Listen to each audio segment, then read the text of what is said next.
Swarming is the natural way a bee colony reproduces. For bees, it is a normal biological process. For the beekeeper, it often represents a serious loss of workforce, honey yield, and colony control. The biggest mistake most beekeepers make is trying to react only when capped queen cells appear or when the swarm is already hanging on a branch. At that point, the process is usually already underway and very difficult to completely stop.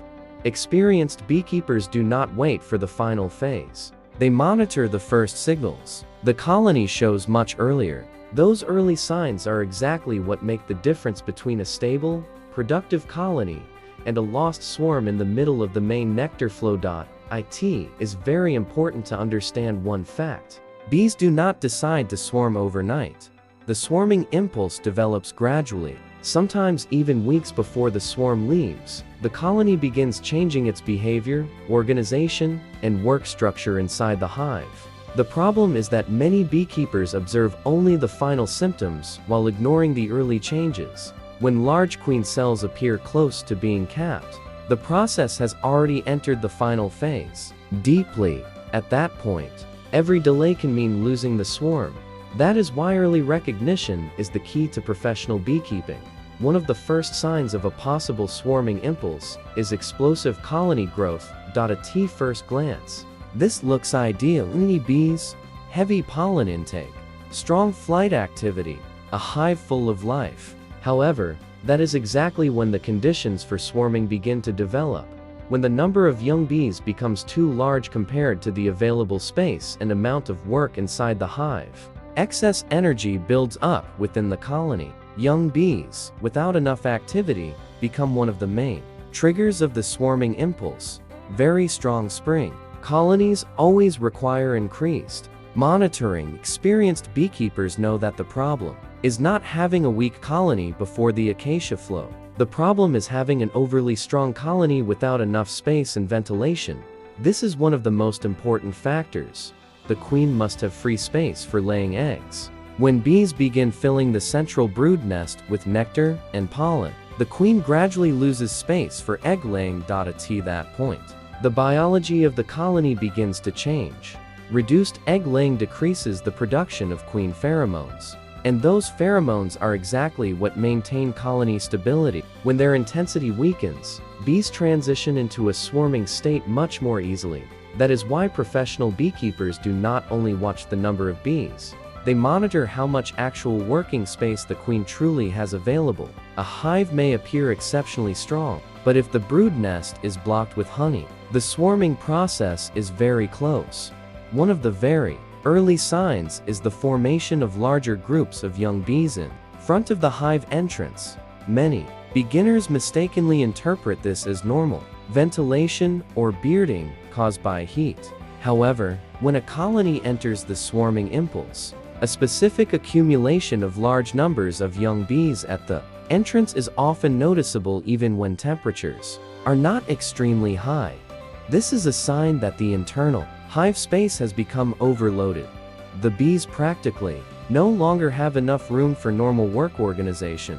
Special attention should be paid if the colony is very strong, nectar flow is intense, the brood nest is full, and large masses of bees constantly gather at the entrance.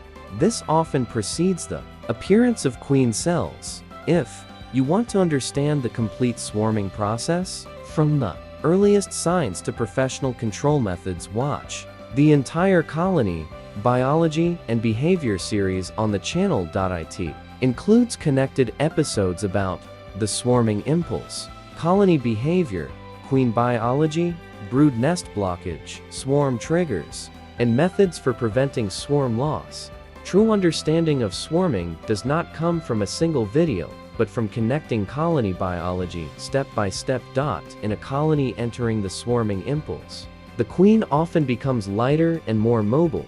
The bees intentionally reduce the intensity of her feeding so she can be capable of flying with the swarm. As a result, egg laying decreases. The beekeeper may then notice less fresh brood, interruptions in egg laying, reduced egg laying area, more empty cells in the central frames. Many mistakenly associate this phenomenon with the poor queen or weak genetics. While in reality, the colony is preparing for swarm departure, this is a very important signal that must not be ignored.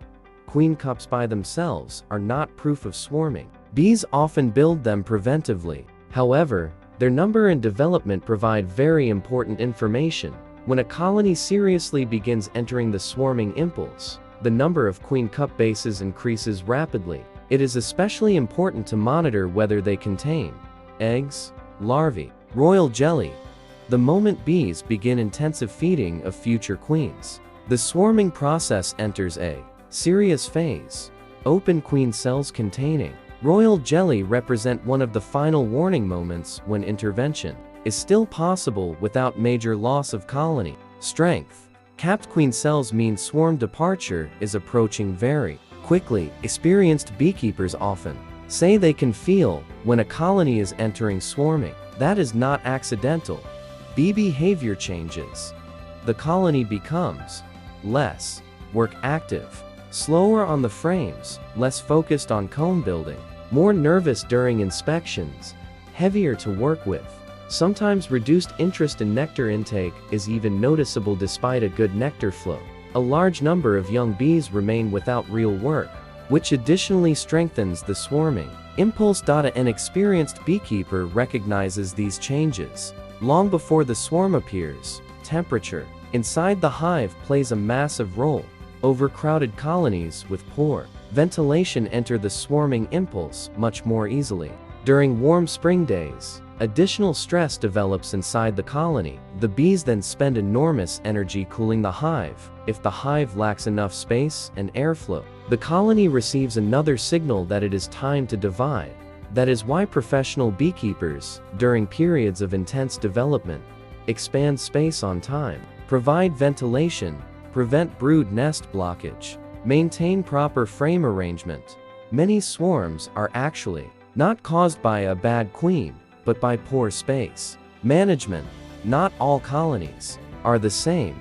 Some bee lines have a stronger swarming impulse regardless of beekeeper management quality.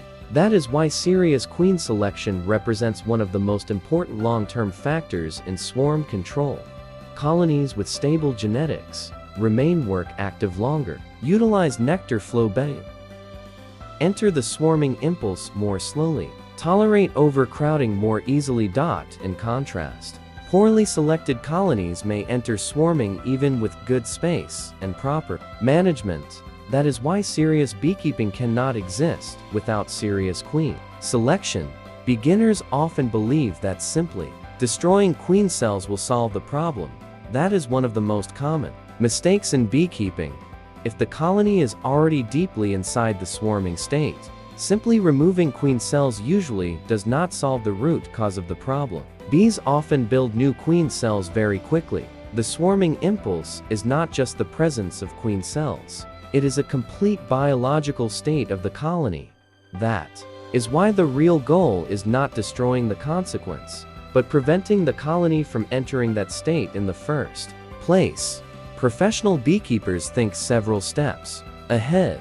Swarm control begins long before the first queen cell appears. The most important measures are timely hive expansion, strong ventilation, brood nest blockage control, replacement of old queens, stable genetic selection, creating planned splits, relieving overcrowded colonies. The goal is not fighting nature, but managing colony energy. When a colony has enough space, a young, high-quality queen, and good work organization, the swarming impulse is significantly reduced. Swarming is not a random event. Bees show signs very early that the colony is preparing to divide. Whoever learns to recognize overcrowding, brood nest blockage, excess young bees, reduced egg laying, early queen cup development, behavioral colony changes, can react in time and preserve the full strength of the colony for the main nectar flow. The biggest difference between a beginner and a serious beekeeper is not the number of hives. The difference is how early they recognize what is happening inside the colony. Bees almost always warn before the swarm lifts off. The only question is whether the beekeeper knows how to read those signs, how to prevent natural swarming without weakening the colony. In the next episode, We go into the most important professional methods of swarm control without losing colony strength before the main nectar flow. You will see how to relieve colony pressure without reducing honey production, when hive expansion helps and when it no longer works, how professional beekeepers control the swarming impulse, why incorrect hive expansion can sometimes accelerate swarming, and how to preserve maximum workforce during the most important part of the season. Most beginners react when the swarm is already prepared. Serious beekeeping reacts much earlier. If you want practical beekeeping based on real colony biology, subscribe to the channel and follow the entire series.